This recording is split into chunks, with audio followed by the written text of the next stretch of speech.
بسم اللہ الرحمن الرحیم۔ السلام علیکم ورحمۃ اللہ وبرکاتہ۔ بے زبان کو وہ زبان دیتا ہے، پڑھنے کو وہ پھر قرآن دیتا ہے، بخشنے پہ آئے جب امت کے گناہوں کو، تحفے میں گناہ گاروں کو رمضان دیتا ہے۔ روزے دار کے لیے دو خوشیاں ہیں، ایک افطار کے وقت، دوسری اپنے رب سے ملاقات کے وقت۔ اور روزہ دار کے منہ کی بو اللہ عز و جل کے نزدیک مشک سے زیادہ پاکیزہ ہے۔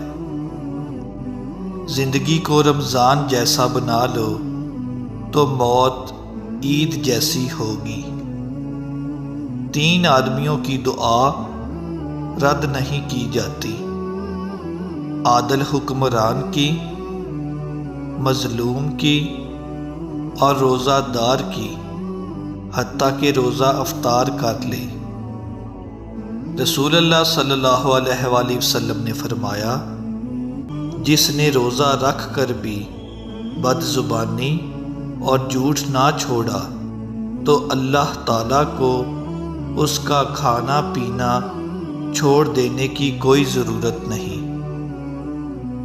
حضرت سلیمان بن عامر رضی اللہ تعالی عنہ سے روایت ہے، رسول اللہ صلی اللہ علیہ وآلہ وسلم نے فرمایا، تم میں سے جو شخص روزہ دار ہو تو اس کو چاہیے کہ وہ کھجور سے افطار کرے، اگر کھجور نہ مل پائے تو پھر پانی سے افطار کر لے، کیونکہ پانی پاک کرنے والا ہے۔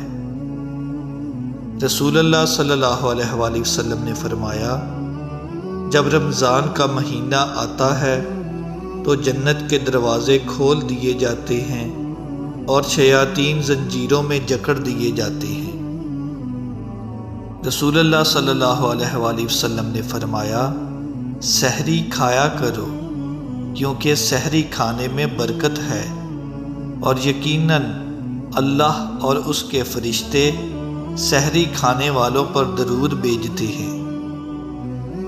دعا ہے کہ اللہ تعالی ہمیں اس ماہ کی رحمتیں اور برکتیں صحیح معنوں میں لوٹنے کی توفیق عطا فرمائے، آمین۔